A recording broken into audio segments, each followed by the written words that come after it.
دیکھیں میں سمجھتا ہوں کہ پرویز خٹک وہ شخص ہے جو آج بھی اس کے پہ کوئی انگلی نہیں اٹھ سکتی. یہ نہیں کہ میرا چیف منسٹر رہا ہے، حالانکہ میں اس کے دور میں وزارت سے ہٹا تھا، لیکن میں اس شخص کو جانتا ہوں کہ وہ کس طرح ایمانداری سے اپنا وقت اس نے گزارا ہے. اس پہ ہزار آپ لوگ انگلی اٹھائے، لیکن ہم نے دیکھا ہے اس کو 5 سال میں. اپوزیشن کے لیے نئے الیکشنز ہوں گے، حکومت کا جانا تو نہیں ٹھہرا، بلکہ حکومت کچھ اور بہت جلدی میں جانے کی.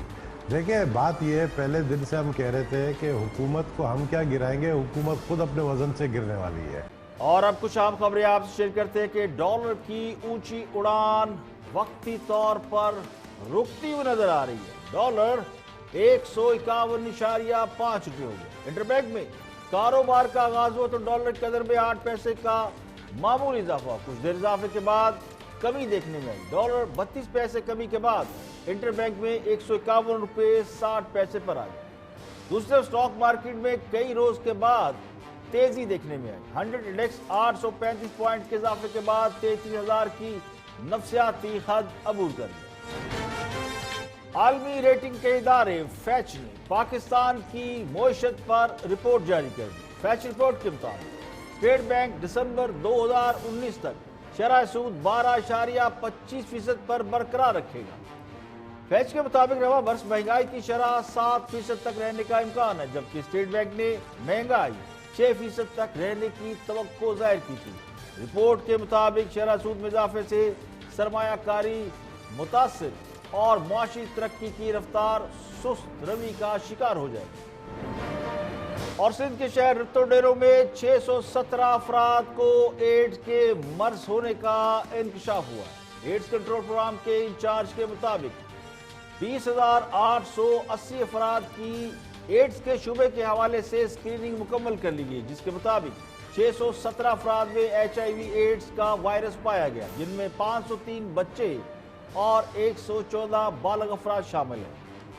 ڈاکٹر اسکندر میمن کے مطابق 100 سے زائد بچوں کا علاج شروع کر دیا ہے. HIV ایڈز پھیلنے کے بعد اسکریننگ کے لیے کیمپ تاحال جاری ہے.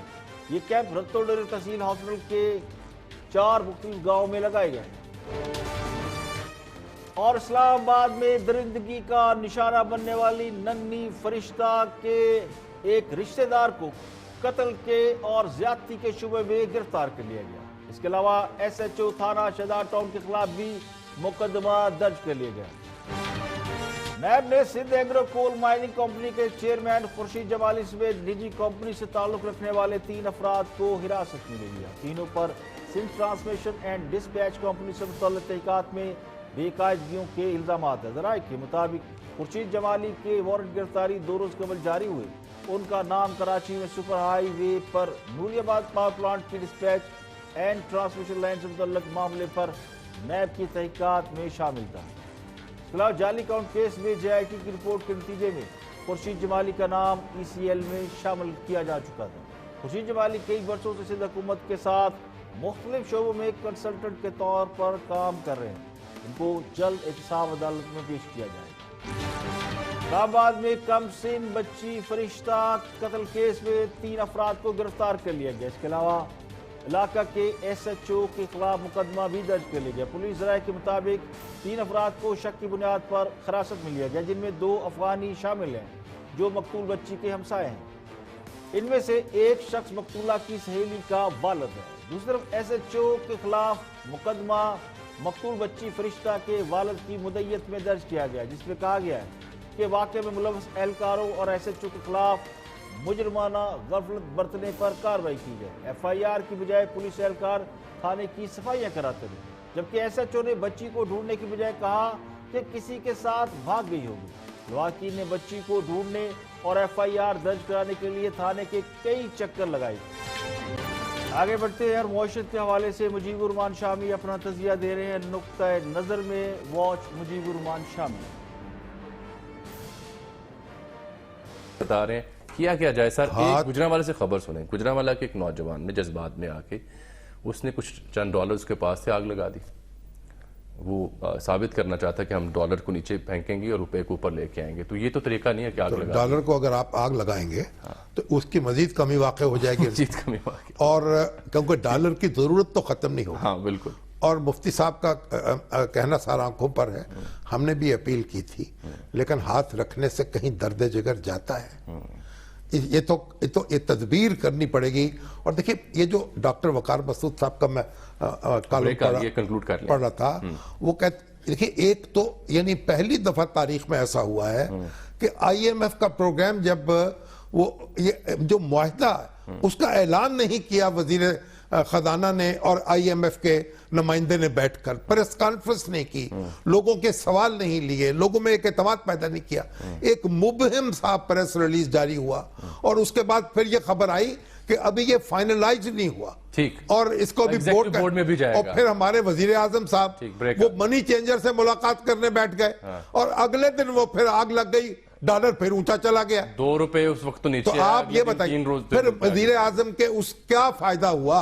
اور اسد عمر صاحب کی تقریریں پڑھ لیجئے اور وزیر اعظم کی پڑھ لیجئے اور دیکھیے کہ کیا یہ لوگ کہتے رہے ہیں. اب خدا کے لیے ان کو خود منظر عام پر آنا چاہیے, لوگوں سے خطاب کریں, ان کو اعتماد میں لیں, وزیر خزانہ حرکت میں آئیں, پردے کے پیچھے نہ چھپیں. عمران خان صاحب کی جو ایک معمول رہا ہے کہ اہم ایشوز پر فوراً قوم سے خطاب کرتے تھے, میرا خیال ہے یہ آئیڈیل موقع ہے اور یہاں بہت ضرورت ہے. آپ نے درست نشاندہی کیا, آپ آئیں سامنے قوم کو 10 منٹ کا 15 منٹ کا خطاب کریں, ڈالر اور اکانومی ادروائز یہ دیکھیے یہ تو بالکل ایسی بات ہے کہ پرانی حکومت نے یہ کر دیا. بھائی ایک منٹ, اب ایسا ہے کہ آپ نے گاڑی خریدی ورکشاپ سے اور خود ایکسیڈنٹ کر دیا سڑک پہ لا کر اور پرچہ کٹوا رہے ہیں شو روم والے کے خلاف جس سے گاڑی خریدی آپ نے. جو آپ ڈرائیونگ کر رہے ہیں, جس طرح گاڑی چلا رہے ہیں اور جس طرح وہ ٹکریں لگا رہے ہیں, اس کا نتیجہ وہی ہوگا. اللہ ہمارے حال پر رحم کرے, آنے والے دنوں جو ہیں ان کو بہتر بنائے ہمارے. پہلے کہتے تھے کہ بندہ ایماندار ہونا چاہیے اور قابلیت کوئی چیز نہیں ہوتی. اگر بندہ ایماندار ہو تو سب کچھ ٹھیک ہو جاتا ہے. بہت سمجھایا تھا کہ آدمی جتنا بھی ایماندار ہو اس وقت تک ڈرائیور نہیں رکھا جا سکتا جب تک اسے گاڑی ڈرائیو کرنا نہ آتی ہو, ورنہ گاڑی ٹھوکتا پھرے گا. تو معیشت کی گاڑی اناڑی ڈرائیور کے ہاتھ میں دینے کے بعد یہ توقع کرنا کہ کوئی حادثہ نہیں ہوگا, یہ خود کو دھوکہ دینے کے مترادف ہے. اور تجربہ کار ڈرائیور بھی اس وقت لگایا گیا, یعنی نئے مشیر خزانہ جب معیشت جھٹکے لیتی پھر رہی تھی. اب تجربہ کار ڈرائیور رکھ لیا ہم نے, لیکن اب مسئلہ یہ ہے کہ منزل کی خبر نہیں. پہلے ڈرائیور اناڑی تھا, اب منزل کی خبر نہیں, تو معیشت کا بیڑا غرق تو ہونا ہی ہے. اوپر سے پوری قوم جذباتی ہے, ڈالر کے بائیکاٹ کے نعرے مار رہی ہے اور ان کا خیال یہ ہے کہ ترکی کی طرح ڈالر کے بائیکاٹ کا نعرہ مار کر روپے کی قدر کو ٹھیک کیا جا سکتا ہے.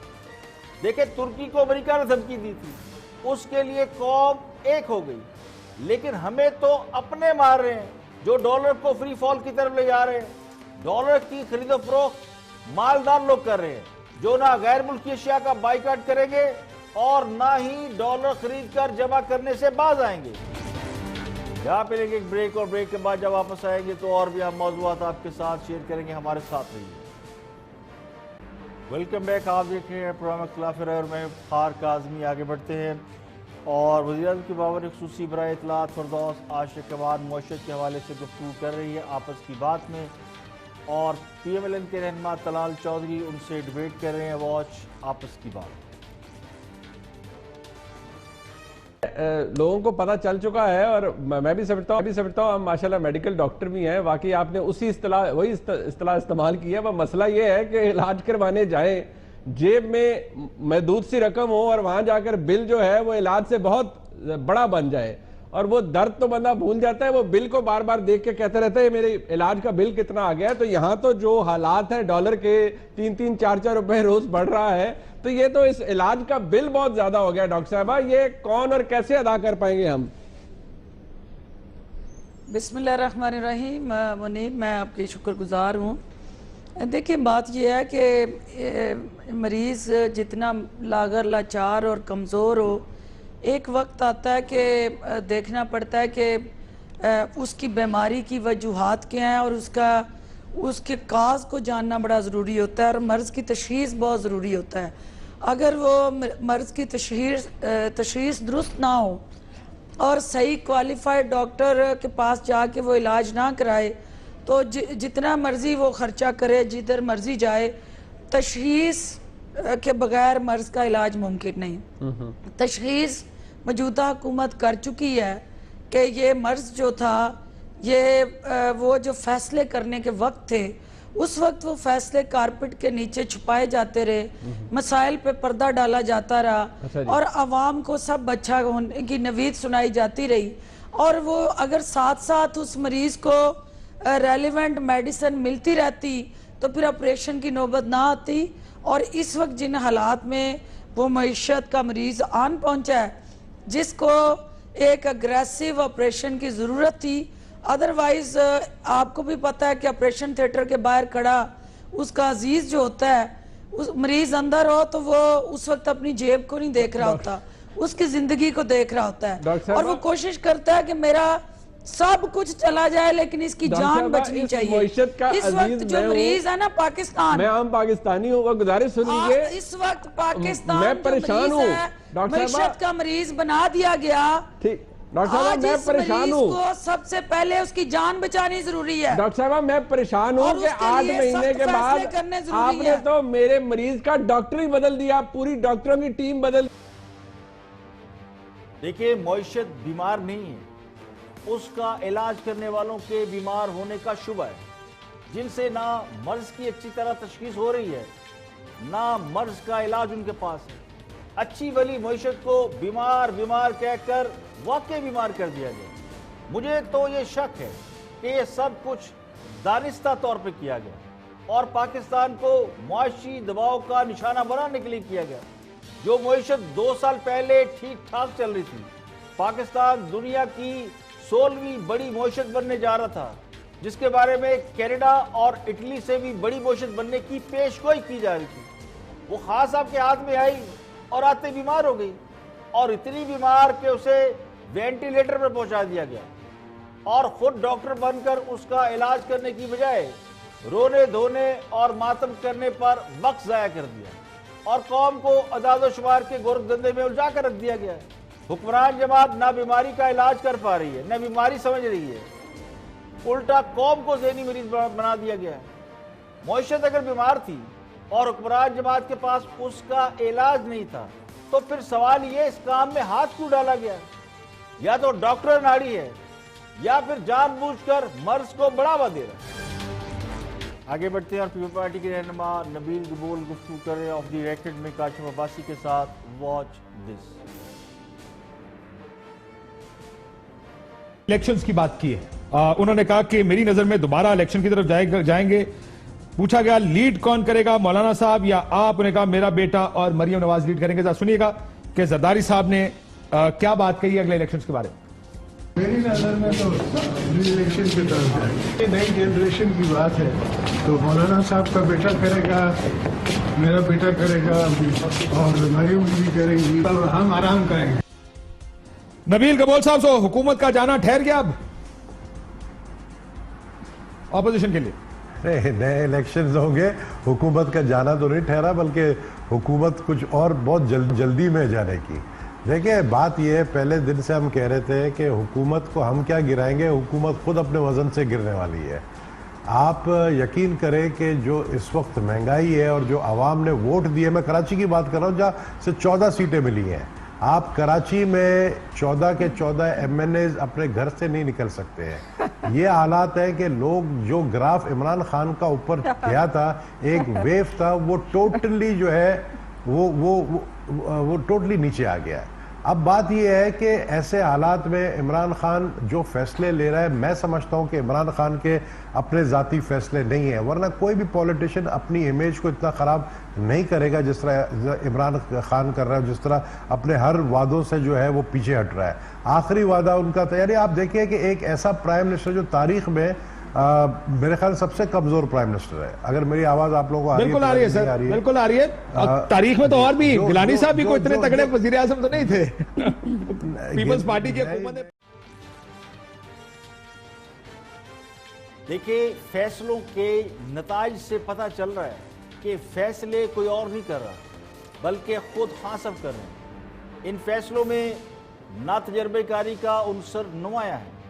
جن لوگوں کے بارے میں کہا جا رہا ہے کہ وہ خان صاحب کو لے کر آئے ہیں, وہ نا تجربہ کار بھی نہیں ہے اور اناڑی بھی نہیں ہے، نہ ہی ان کے پاس تجربہ کار لوگوں کی کوئی کمی ہے۔ اپوزیشن اگر یہ سمجھ رہی ہے کہ فیصلے کوئی اور کر رہا ہے تو وہ غلط فہمی میں مبتلا ہے، اور اسی قسم کی غلط فہمی خان صاحب کو لانے والوں کو بھی تھی کہ خان صاحب پرفارم کر دیں گے۔ اب یہ غلط فہمی دور ہوئی ہے یا نہیں یہ کہنا مشکل ہے، لیکن اب اگر کوئی یہ سمجھتا ہے کہ خان صاحب کمزور وزیر اعظم ہے اور فیصلے کوئی اور کر رہا ہے تو اسے یہ غلط فہمی دور کر لینی چاہیے۔ یا تو یہ سوچے سمجھے فیصلے جن کے نتائج قوم بھگت رہی ہے، یا پھر ہم جو بار بار تجربوں کا شوق ہے یہ اس کا نقصان ہو رہا ہے۔ آگے بڑھتے ہوئے chairman NAB justice retired Javed Iqbal نے کالم نویس اور اینکر پرسن جاوید چودھری کو ایک انٹرویو دیا، جس کے بعد بہت عجیب سا تنازع کھڑا ہوا ہے۔ اسی پہ بات کر رہے ہیں شوکت یوسف زئی آج شاہزیب خانزادہ میں۔ Watch this. اور اتحادیوں کے کیسز پر ہلکا ہاتھ رکھنے کے لیے پرویز خٹک کے حوالے سے انہوں نے بہت ساری باتیں کر دی، تو کیا کریں گے آپ؟ دیکھیں میں سمجھتا ہوں کہ پرویز خٹک وہ شخص ہے جو آج بھی اس پہ کوئی انگلی نہیں اٹھ سکتی۔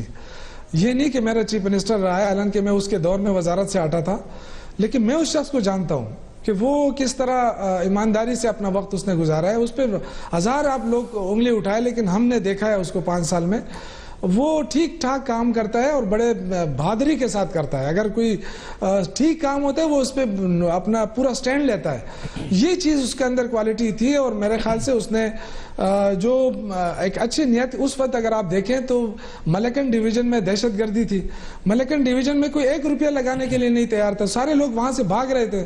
اس دور میں کسی انویسٹر کو پکڑ کر لانا، اس کو راضی کرنا ہے کہ جب آپ وہاں اس وقت میں کہ آپ ٹورزم کو فروغ دیں، ٹورزم کو پروموٹ کریں، تو یہ تو ان کی ایک اچھی خواہش تھی، اچھی کوشش تھی۔ اب آپ مجھے بتائیں کہ ایک ڈپارٹمنٹ سے زمین دوسرے ڈپارٹمنٹ کو ٹرانسفر ہو رہی تھی، تو اس میں پرویز خٹک کا کیا تھا؟ کہ کیا وہ ٹورزم ڈپارٹمنٹ کا مالک تھا؟ وہ یہ میرے خیال سے تھوڑی سی زیادتی کر رہے ہیں۔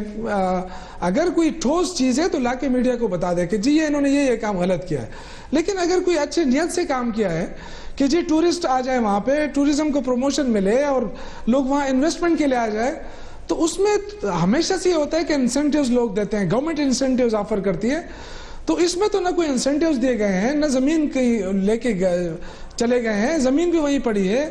ایشو یہ ہے کہ جی کیوں آپ نے انیشیٹ کیا؟ اب دیکھو یہ کیوں کا لفظ، اس پہ تو بڑی ڈیبیٹ ہو سکتی ہے۔ تو میرے خیال سے نیب کو ان چیزوں پہ فوکس کرنا چاہیے جہاں پہ قومی خزانے کو نقصان ہوا ہو، اور ان سے ریکوری کرنی چاہیے۔ یہ نہیں کہ آپ بندے کو پکڑ کے احتساب کمیشن میں رگڑا دیتے رہیں، پھر مہینے بعد وہ آزاد ہو کے چلا جائے کہ جی اس کو تو کچھ بھی نہیں ہوا، اس کے پاس تو کچھ برآمد ہی نہیں ہوا۔ یہ اپنے جو انویسٹیگیشن کا طریقہ کار ہے نیب کو درست کرنا چاہیے۔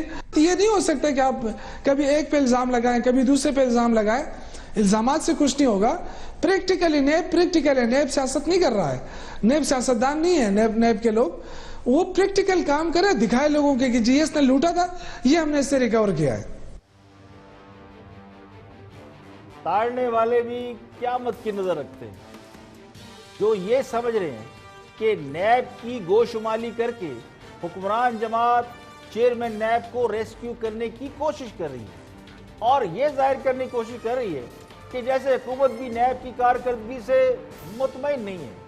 اسی طرح کی ایک واردات ہمارے دوست فواد چودھری بھی کر چکے ہیں، جب وہ وزیر اطلاعات تھے، اور انہوں نے ہیلی کاپٹر کیس کے حوالے سے یہ کہا تھا کہ نیب بڑی زیادتی کر رہے ہیں، ہیلی کاپٹر کیس کو بند کر دینا چاہیے۔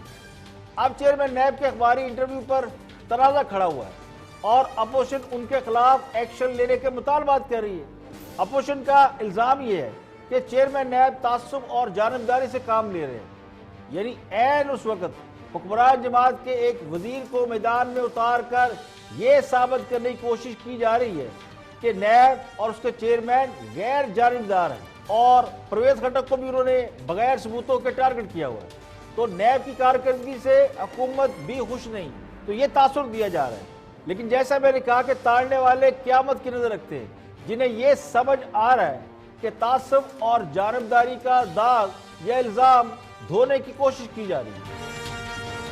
یہاں پہ لیں گے ایک بریک، اور بریک کے بعد جب واپس آئیں گے اور بھی اہم موضوعات آپ کے ساتھ شیئر کریں گے، ہمارے ساتھ رہیں گے۔ ویلکم بیک، آپ دیکھ رہے ہیں پروگرام اختلاف رائے، میں افتخار کاظمی۔ گفتگو کرتے ہیں رپورٹ کارڈ میں ارشاد بٹی کالمسٹ تجزیہ نگار ہے اور نواز شریف کی اسلام آباد ہائی کورٹ میں طبی بنیادوں پر دی گئی ضمانت کی درخواست کے حوالے سے اپنا تجزیہ دے رہے ہیں واچ ارشاد بٹی۔ اس نے ضمانت دینی ہے یا نہیں دینی؟ میں نے جب آپ کا سوال آیا تو اکڑ بکڑ بھمبے بھو بھی کیا، کالیاں اٹاں کالے روڈ بھی کیا، ٹاس بھی کیا، ابھی تک کوئی جواب نہیں آیا۔ کہیں ہاں میں آتا ہے، کہیں نہ میں آتا ہے، کوئی عجیب و غریب سا سچویشن ہے۔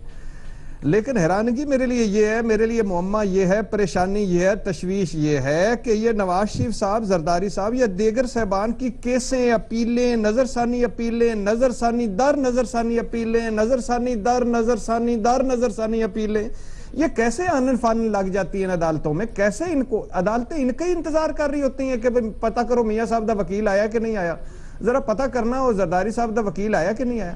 یعنی ہم اپنی جب بات کرتے ہیں تو کہا جاتا ہے کہ 21 لاکھ مقدمے ہیں، 3000 جج ہیں، 24 گھنٹے بھی کام کریں تو ہم نہیں کر سکتے، پورے نہیں پور سکتے۔ ہم جب اپنی بات کرتے ہیں تو لمبی لائنیں، دادے کے پوتے، پوتے کے دادے، دادے کے سپریم کورٹ کی لمبی ایک اپیل یعنی ان کی فوراً لگ جاتی ہیں، اچانک یہ آتے ہیں اور لگا لیتے ہیں۔ دوسری بات ہے کہ جو بات اصل میں ایک یعنی اس نظام کو، اس نظام کے چلانے والوں کو سمجھنی چاہیے کہ جس دن نواز شریف اور آصف علی زرداری ہماری طرح تھانے کچہریوں میں رولنے لگے، ان نظام ٹھیک ہو جائے گا، یا جس دن ہمارا ان کی طرح سنی گئی، ہم ان کی طرح وی آئی پی ہو گئے، نظام ٹھیک ہو جائے گا۔ اچھا باقی رہ گئے نااہل کرپشن پر سزا یافتہ نااہل مجرم میرا محبوب قائد، پھر اسلام آباد ہائی کورٹ میں آ گئے ہیں، یعنی یہاں معاملہ حل نہیں ہوگا تو پھر چلے جائیں گے سپریم کورٹ طبی بنیادوں پر۔ یہ نیلسن منڈیلا ہے، مہاتیر محمد ہے، ماؤ زے تونگ ہے، طبی بنیادوں پر پھر اپیل، پھر نظر ثانی اپیل، پھر سال۔ اور اس درخواست میں 2 چیزیں بڑی امپورٹنٹ لکھی ہیں، ایک تو سائل کو جان لیوا امراض لاحق ہیں، یہ تو ہمیں پتہ ہے۔ دوسرا درخواست میں یہ موقف اختیار کیا گیا ہے کہ سیاسی مخالفین، حکومتی افراد نے سائل کی ضمانت کی درخواست کو این آر او۔ دیکھیں سوال یہ کہ کیا طبی بنیادوں پر ضمانت کی درخواست قانون کے خلاف ہے؟ اگر قانون کے مطابق ہے تو پھر تکلیف کیوں ہے؟ تکلیف اس بات پر ہے کہ نواز شریف راہ راست پر کیوں نہیں آ جاتا؟ جو مختر قوتیں چاہتی ہیں ان پر آنکھ، کان اور زبان بند کر کے عمل کیوں نہیں کرتا؟ عدالت درخواست کی سماعت کرے تو عدالتوں پر شک، ضمانت ہو جائے تو ڈیل کا شور اور این آر او کے چرچے، کبھی نواز شریف کو نیلسن منڈیلا اور کبھی مہاتیر محمد ہونے کا تانا۔ تو مسئلہ کیا ہے؟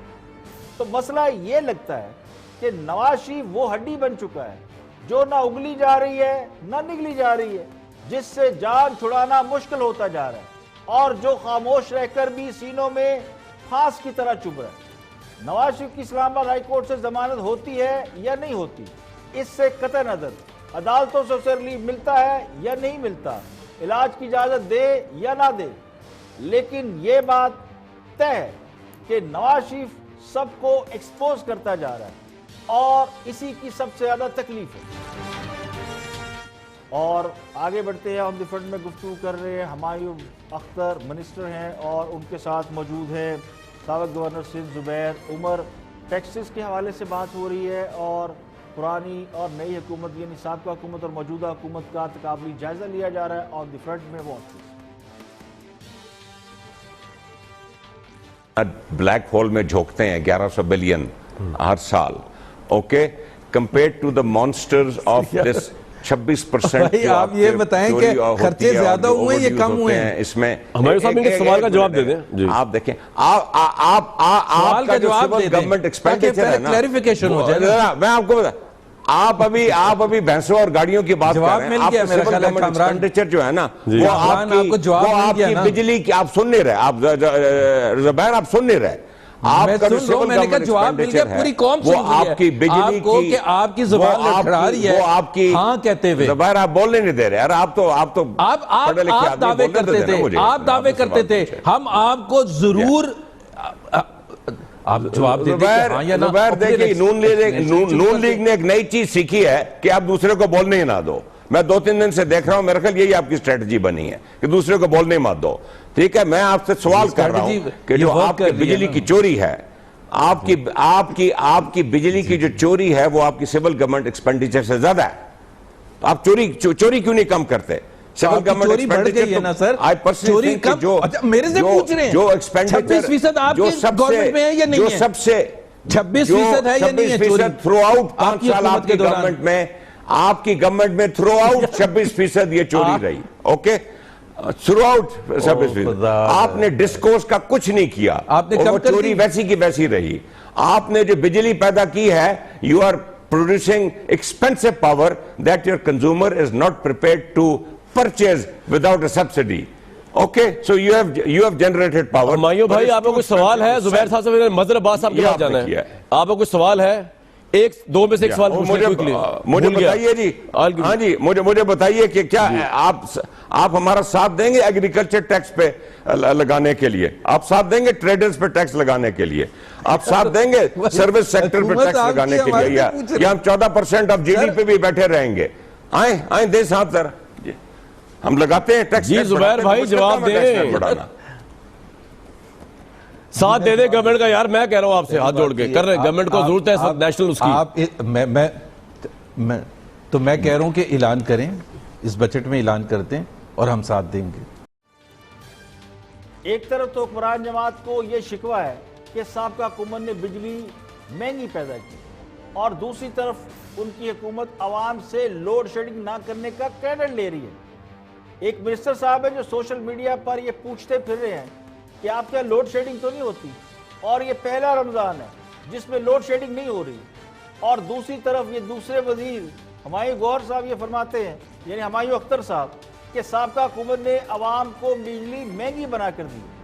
چلے ایک وقت کے لیے مان لیتے ہیں کہ بجلی سابقہ حکومت کی وجہ سے مہنگی پروڈیوس ہو رہی ہے, تو پھر گیس کون مہنگی کر رہا ہے؟ عوام کا خون نچوڑنے کے لیے ٹیکس کون لگا رہا ہے؟ ٹیکس لگانا ویسے بھی حکومت کی مجبوری بن گئی ہے, ورنہ IMF سے ڈالر نہیں ملیں گے. تو اپوزیشن سے جو کہا جا رہا ہے نا کہ ٹیکس کے لیے آپ ہماری حمایت کریں گے نہیں, یہ دراصل اپوزیشن کو شریک جرم کرنے کی کوشش کر رہے ہیں. حکمران جماعت کا یہ بھی دعویٰ ہے کہ سابقہ حکومت نے بجلی چوری نہیں روکی. تو سوال یہ کہ کیا موجودہ حکومت نے بجلی چوری روک لی؟ اب تو آپ کی حکومت ہے, تو بجلی چوری روکنے کی بجائے بجلی مہنگی کیے جا رہے ہیں, اور گلہ یہ ہے کہ سب کچھ پچھلی حکومت کا کیا دھرا ہے. اب تو لوگ یہ جواز سن کر بھی تنگ آ گئے ہیں, اور یہ کہہ رہے کہ بھائی اب تم بھی کچھ کر لو, کب تک جانے والوں کی جان کو روتے رہو گے. اب تک کے لیے اتنے پروگرام اختلاف رائے سے افتخار کاظمی کو اجازت دے.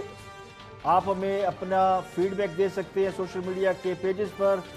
آپ سے دوبارہ ملاقات ہوگی کل. اپنا بہت بہت خیال رکھیے.